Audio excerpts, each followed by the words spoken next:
Good morning, ladies. So nice to see everybody here. Let me get my glasses on so I can actually see. So I'm wondering, do you know someone who you would say is exceptional?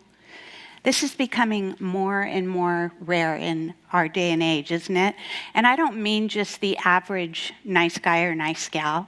I'm talking about someone that really impresses you and is being just kind of that remarkable person, the one that is consistently going above and beyond. What is it about that person that made him or her come to your mind? And what sets that person apart from the others? Just think about that for a sec. So as Lindsay said, I ran a school for 20 years, and it was very different from other schools because we partnered completely with the parents and making our main focus the heart of the child. So education was not our top focus, though it was very important. In other words, how the child was being morally trained. We were specific and careful and targeted. Our goal was to train in a way that would promote the growth and the development of their character. So now, as a Christian school, we were filled with families who recognized that we must trust the true wisdom which comes from God and His Word, which is the Bible. And our kids grew and they graduated out of that school and they went off and attended different high schools.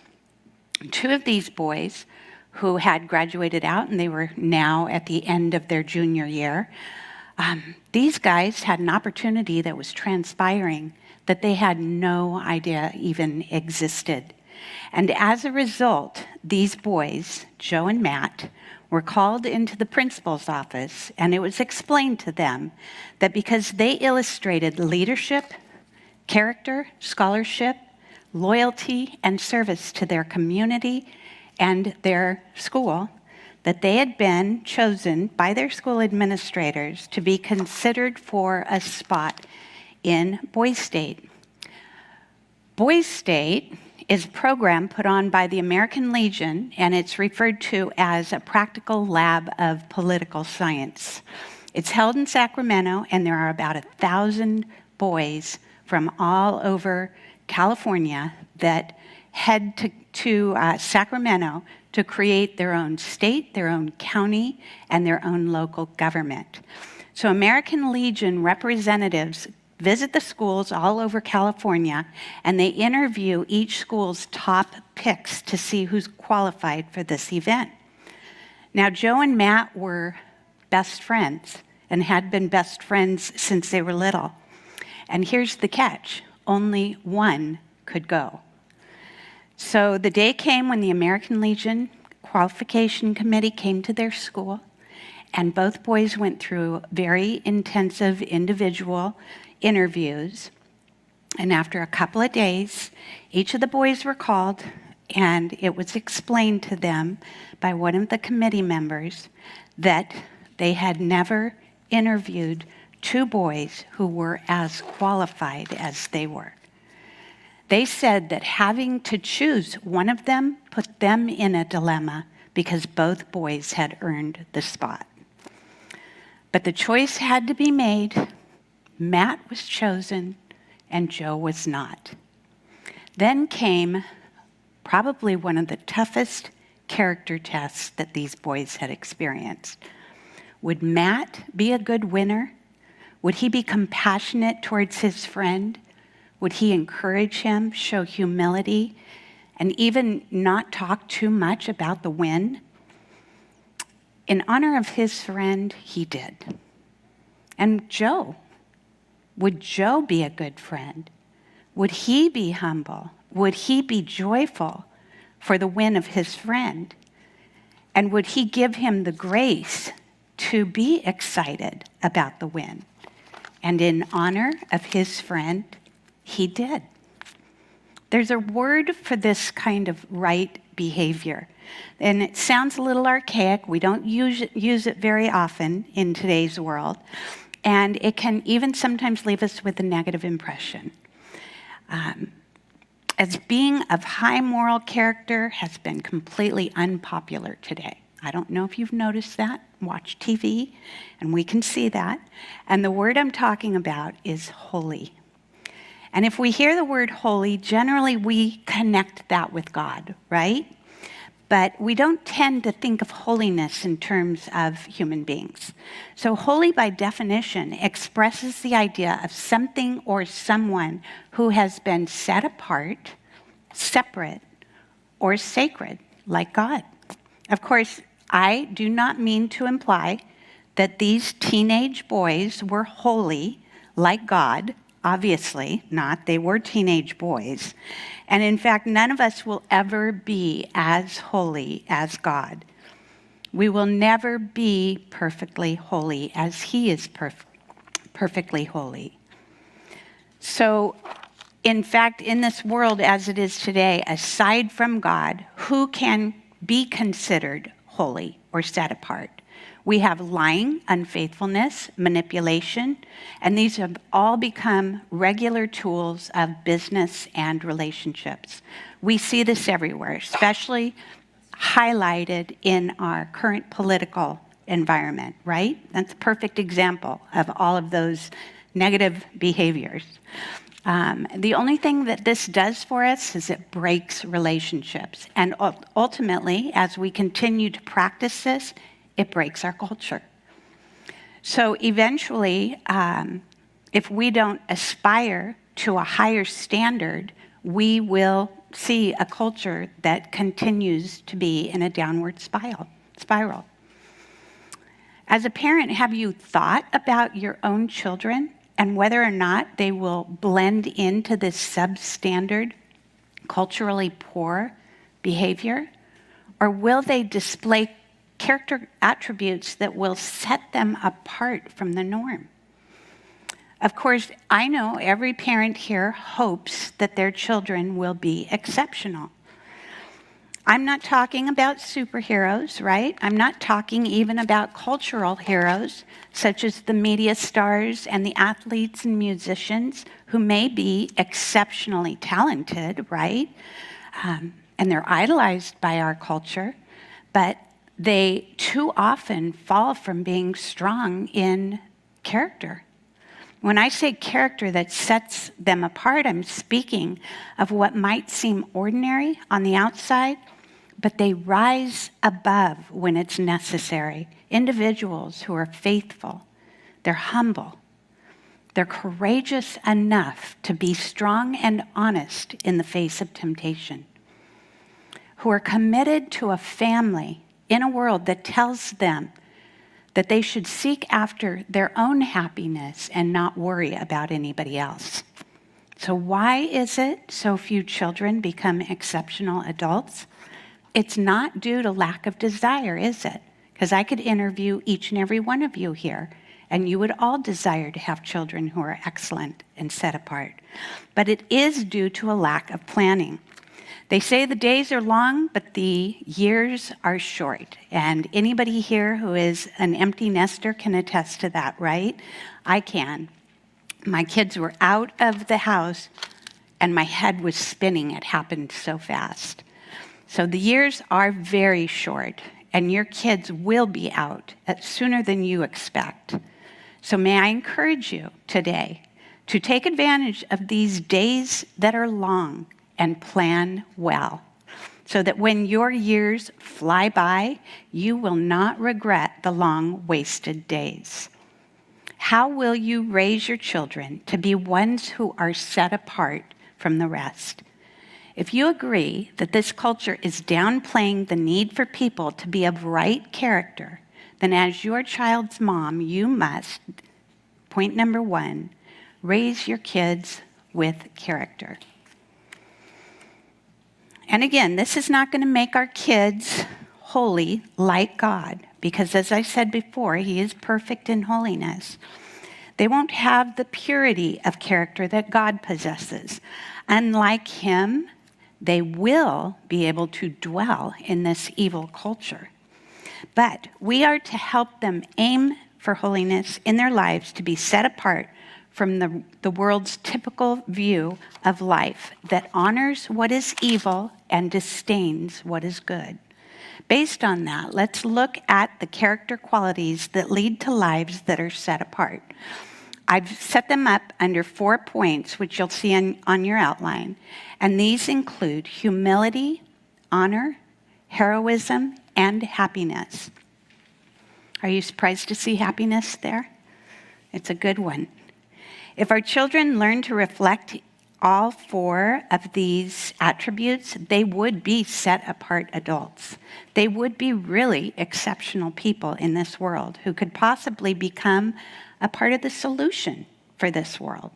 So let's take a look at character attribute number 1, humility. And as I said before, we want to make sure that we go back to the wisest book that is in this world, and that is the Bible.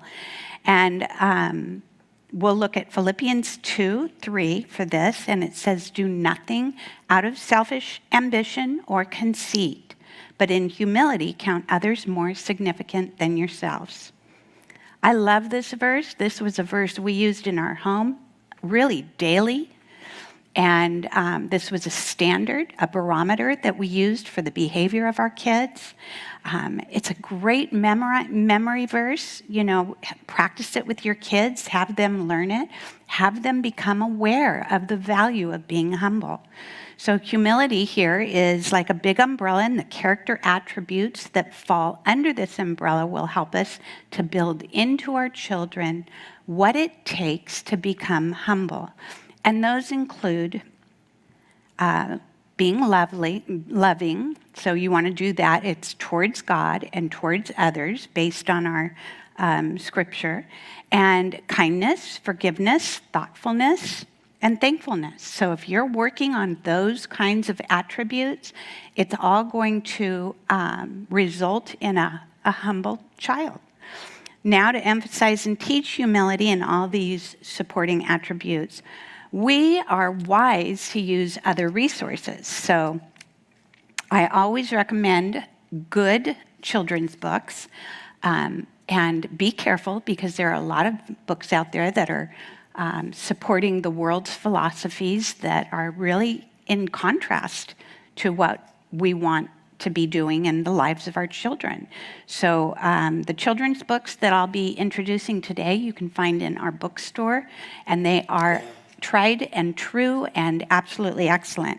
So a good book can have an incredibly powerful impact on a child. As an example, I'm going to be using what is called Big Thoughts for Little People today. It's the ABCs to Help You Grow, and it's by Kenneth H. Taylor. And remember that name because any book he has written is well worth purchasing.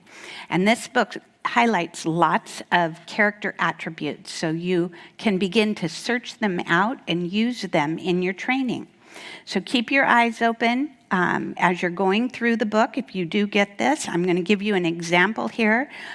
So talking about humility, I went through that book. I found under the letter U, and here's a picture of the book. There's a little story that goes with this also that is not up there, but U is for unselfish. Be willing to share, be thoughtful of others, and always be fair. So this becomes a great tool for you to use. It assists you in building into that humility that you want to train and teach your kids. So our next character attribute is honor. And Proverbs 3:27, which again, good memory verse, do not withhold from those to whom it is due when it is in your power to do it. So do not withhold good from those to whom it is due when it is in your power to do it. So now your child begins to understand that we are to show honor to those who deserve it. So who does deserve it? First and foremost, we honor God. And then we are to honor all people because people were created in the image of God, right? And because God created these people, they are precious to him. And it's our obligation to honor them. And more specifically, we honor parents, grandparents. So think about whether your children are honoring you or honoring your parents. And we want to encourage them in that. We want them to honor siblings. Imagine the peace in your home if you could get your children to honor one another. We want them to honor their teachers, their doctors, and all the other authorities in their life. Anybody that you place your children under, you want them to honor them. And here's the short list of character attributes that fall under this umbrella of honor. And it's obedient, be respectful, be honest, trustworthy, just, impartial, fair. So again, big thoughts for little people I found under the letter E. E is for everyone. God loves us all, the black and the white, and the short, thank you very much, and the tall. So glad I'm part of that. And then moving along, we go to heroism. This is great. Joshua 1:9. Have I not commanded you? Be strong and courageous. Do not be frightened and do not be dismayed, for the Lord your God is with you wherever you go. Now think about this when your kids are scared of the dark, or when you're sending them off to kindergarten for the first time. If they have this scripture tucked in their heart, you can draw on that and help encourage them to be brave, to be courageous.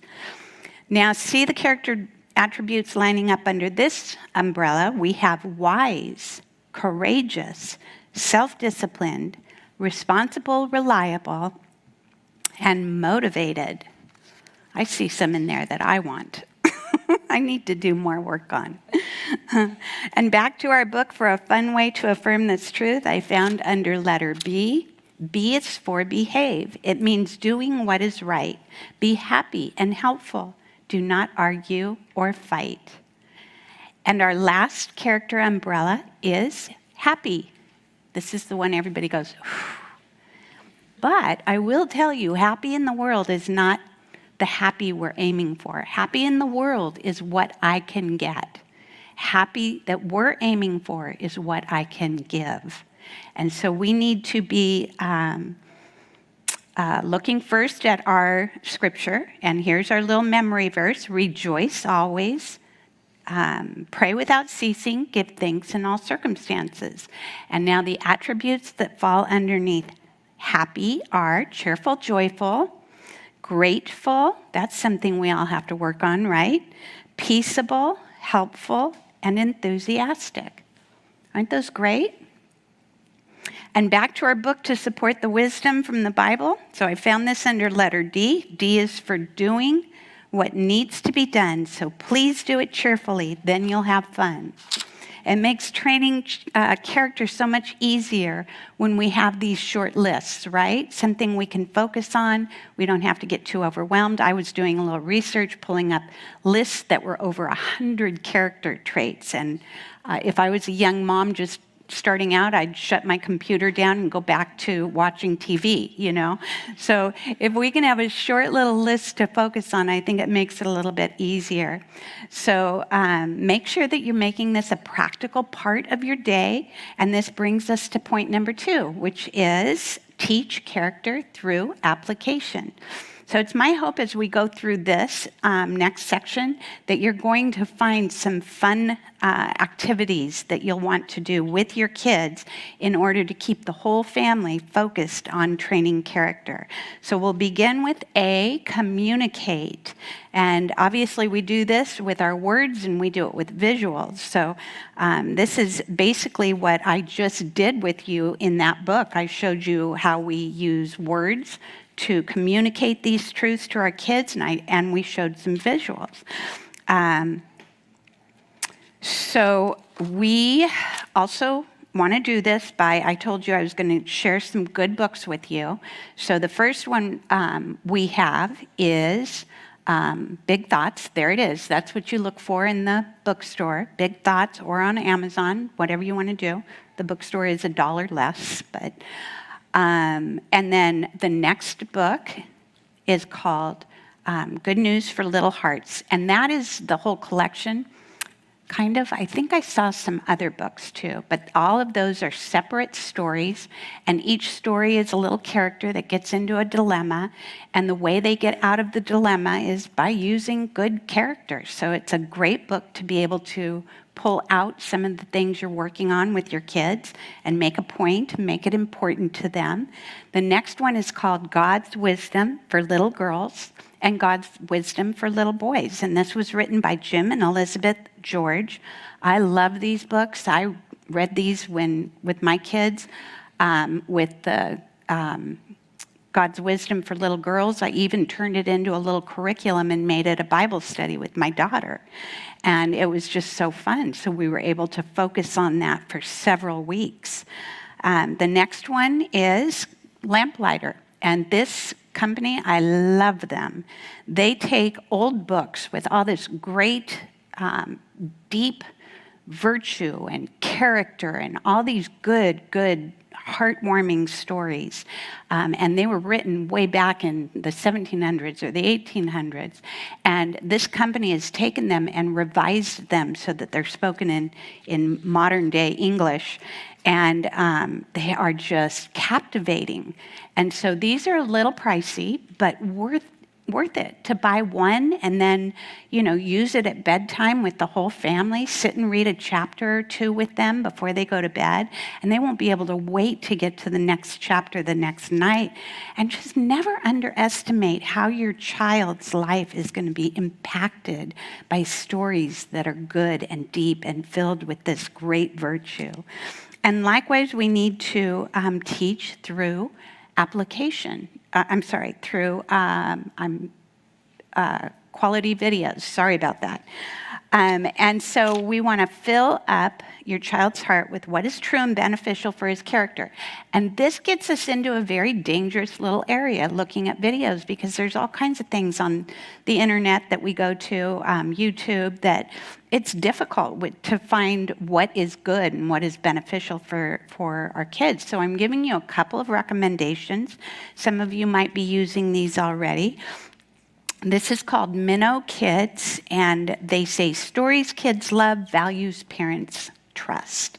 And so you can find all kinds of good videos on this site, and I think it's it's streaming, so you can pay I think it's like a $6.95 subscription each month. And then also we have PureFlix, and that's the same thing. It's a subscription, but the programs that are on here, you can generally, you have to still be careful, but generally turn them on and allow your children to sit and learn from them.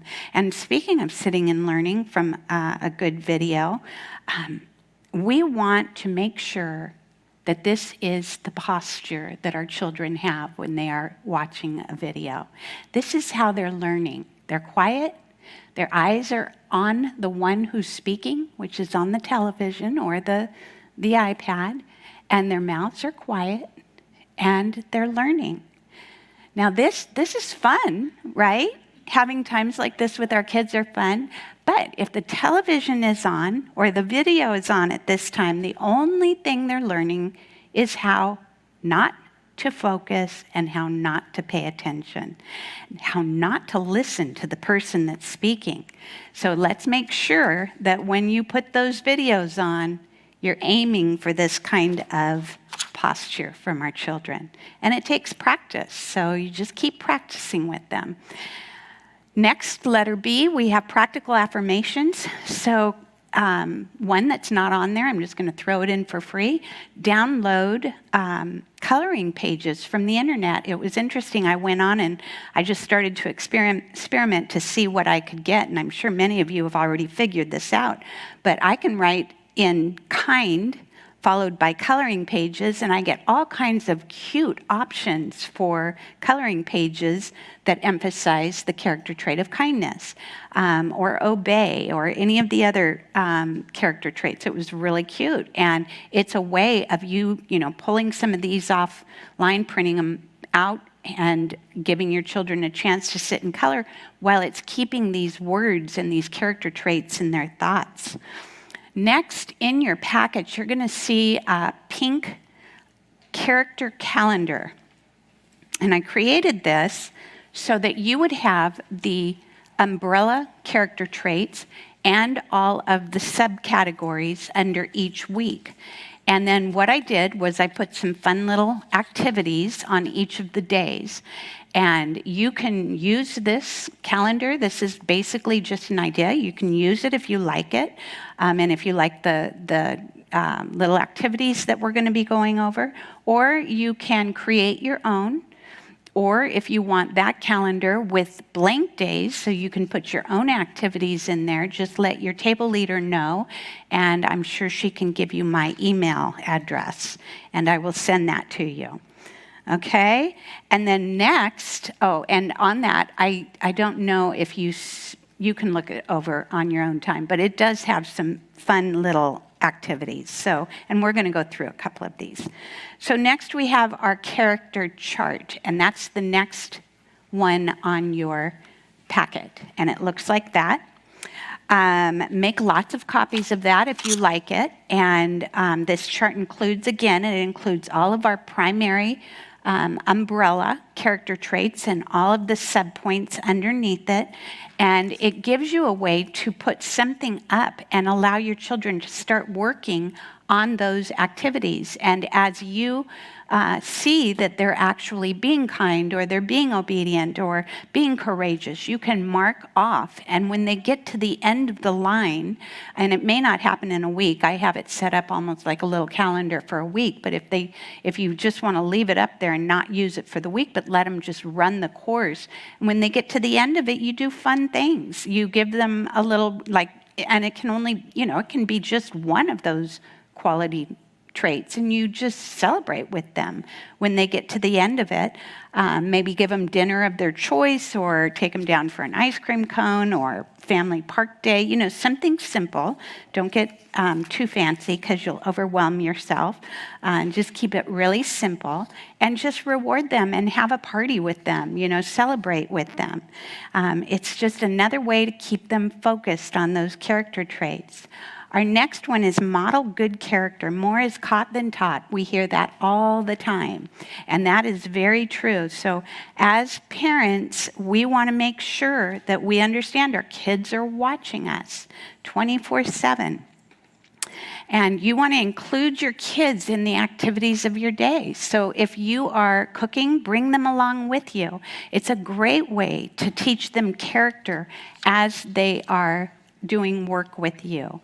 And dad, make sure dad's involved in this as well. And include your kids. Next one is model good character.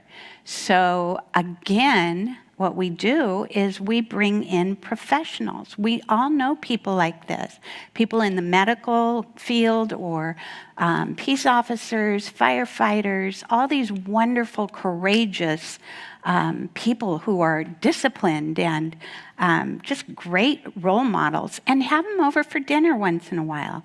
Call up your friend who is somebody that displays great character, and have them come over and let them know, would you please share your stories with us? We want to learn more about how to be courageous in a situation, or how to be brave when we're taking care of patients, how to be disciplined, all these different things. Next, we want to elevate the good. We spend a lot of time looking for the negative in our kids, don't we? We want to get our eyes, and not necessarily off the negative, because we do want to train them, but we want to be equally encouraging them by elevating the good when we see it. So notice when a child does something commendable and acknowledge it, right? Give them a high five, or a hug goes a long way and will cause that child to determine in their mind that they want to do that some more. So when your child is choosing the right thing, make sure that it's a positive, there's positive reinforcement for that. And, interestingly enough, we used to use this in the classroom at Cornerstone, and so we'd have a lot of kids in the class. And if the class would start to get a little unruly, all we'd do is we would focus on the child that was doing the right thing rather than the one that was doing the wrong thing, and we would highlight that child.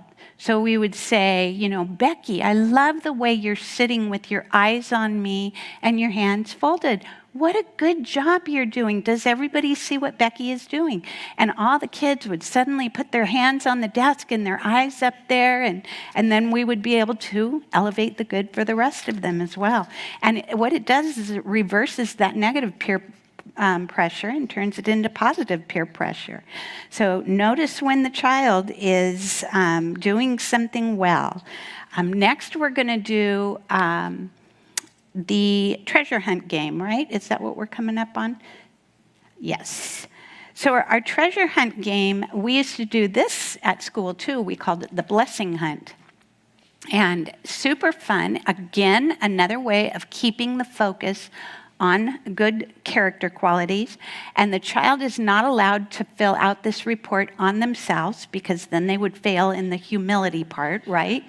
So they always have to fill it out for somebody that they saw who was doing something right, who was displaying a good character. And then at home, when you're doing this, and you can do this at the park, you can take a few of these forms to the park with you, and when your child sees another child that is displaying a good character quality, run over. He can tell you what happened. You can help him fill that little chart out, that little treasure hunt form out, and then you put these forms in a jar at home, and maybe by the end of the week, if there's a few in there, you can do a raffle, and whoever put that treasure hunt form in the jar gets a prize. And again, little prizes, nothing huge, don't overwhelm yourself, but just another fun game for the kids to do. They love things like this. And why not play these kinds of games that are going to keep them focused on the things that are going to build into their character? So make sure you're setting up rewards. And then finally, number 3, I love this one. Write them a note. Write them a note when you catch them. This is kind of like mom's treasure hunt, right? Write them a note when you catch them doing something that reflects good character, something sweet, something kind for somebody else, and then stick a stamp on it and send it to your child, so your child receives it in the mail. I'm telling you, this will be remembered for years. They will love it. And do it not too often, right? Maybe once every couple months, do it so that they're surprised by this note that's coming in the mail. So ladies, with this kind of intentional planning and training, you can be sure that your kids will be heading for a life that is truly set apart. So I want to circle back around to our story about Matt and Joe right now and the Boys State dilemma. It was pretty remarkable. 2 days after the boys had been informed of who would attend Boys State, and while the boys were together, they were coming home from a baseball game, and Joe's phone rang. Joe's the one, remember, who was not going. And it was evident that he was speaking to somebody from the American Legion. And once off the phone, he reported that the boy that had been offered a spot from another local school was not able to go. So the committee had unanimously voted, rather than take another child from that school, to come back and pick Joe. So the 2 boys went off to Boys State together. Those boys were set apart. They were considered exceptional by their school administration, by the American Legion committee, who had interviewed the boys and interviewed hundreds of boys throughout California. The intentional character building that these boys had experienced in their young years resulted in this opportunity and so many others that would serve them well as they served others well, according to what was written on their hearts, right? Thomas Paine was an American political activist, a philosopher, and a revolutionary. And one of his most influential pamphlets that he wrote at the start of the American Revolution, entitled Common Sense, helped inspire patriots in 1776 to declare independence from Britain. And Thomas Paine was known to say, "Reputation is what men and women think of us. Character is what God and angels know of us."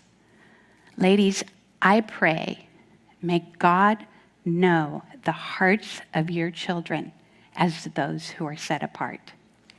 Thank you. Enjoy your discussion.